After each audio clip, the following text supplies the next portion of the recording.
తీసుకో. ఎన్ని కావాలి? 100 సార్. లేదు 20 తీసుకో. కీ ఎక్కడ ఉంది? కీ ఎక్కడ? మరి మానవుడికి రాజకీయ చైతన్యం ఎప్పుడు వస్తుంది? అవసరం ఉందా లేదా? కాపులు చూసి జనసేనను చూసి మనం నేర్చుకోవాల్సినటువంటి బాధ్యత కొంత ఉందని నేను అనుకుంటున్నాను. తప్పైతే క్షమించాను.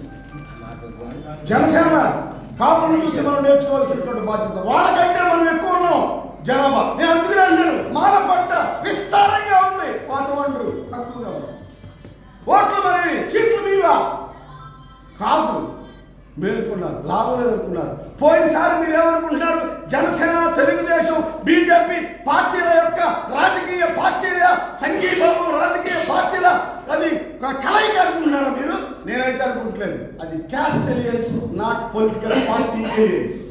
It is a caste aliens.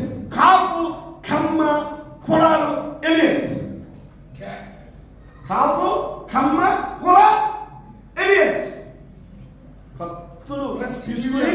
కత్తులు తీసుకుని కుత్తుకుని నరుకున్నారు, నెత్తురు కళ్ళ చూసుకున్నారు. ఒకరికొకరు 3 సంవత్సరాలు రంగా చనిపోయింది. కానీ అధికారం కోసం కలిసిపోయారు. వాళ్ళని చూసి మనం నేర్చుకోవాలి. ఒక రాజకీయ వేదిక కావాలి. ఎవరికి షెడ్యూల్ తీసే. ఇందాక అంతకుముందు ఎస్సీ, ఎస్టీ, బీసీ మైనారిటీల ఐక్యత అయిపోయింది. తర్వాత ఎక్కడికి వచ్చాం? బీసీ వెళ్ళిపోయారు, మైనారిటీ వెళ్ళిపోయింది. తర్వాత ఎక్కడికి వచ్చాం? దళిత మహాసభ, దళితుల ఐక్యత వర్దిల్లాలి, అది అయిపోయింది. ఇప్పుడు ఎక్కడికి వచ్చింది? ఏబీసీడీకి వచ్చింది. ఇప్పుడే ఉన్నాం మాల చూసారు ఎక్కడికి వచ్చింది? స్లోగన్ ఎక్కడి నుంచి వచ్చింది? సో అంటే మాలనికి రాజకీయ చైతన్యం కావాలి. మాలల భవిష్యత్ ప్రణాళికలో మా రాజకీయ చైతన్యాన్ని కూడా ఒక అంశంగా పెట్టుకోవాలి. అదే అల్టిమేట్ గోలు.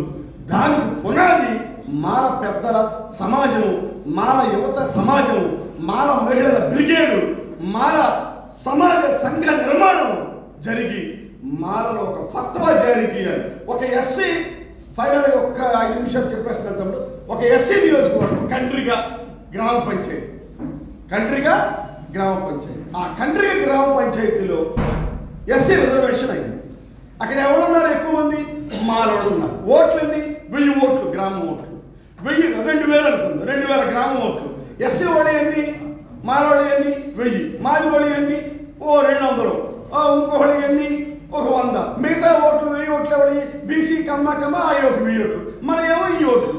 అక్కడ మాలలు సంఘ పెద్దలు, మనం ఇప్పుడు రేపు చేసేటువంటి సంఘ నిర్మాణం, వాళ్ళు ఒక ఫత్వా జారీ చేసి ఇదిగో పలానా ఎక్స్ నిలబడతాడు, ఇంకెవరు నామినేషన్ అయ్యేటకి లేదని చెప్పాలి.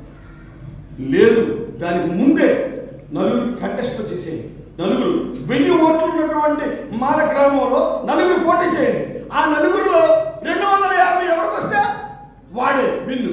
ఆ కొన్నే మాల పెద్దలు డిక్లేర్ చేస్తారు, ఇంకెవరు నామినేషన్ అయ్యేటకి. మనకి ఏకగ్రీవం అయితే ఏదో వస్తుందిగా, వస్తుందా? అది మాల ఫత్వా. మాల పూర్తి కావాలి. మాల ఫత్వా జారీ చేసేటువంటి స్థాయికి మాల సంఘం ఎదగలిగితే నిర్మాణం జరిగినట్టు. అది చేయగలగాలి.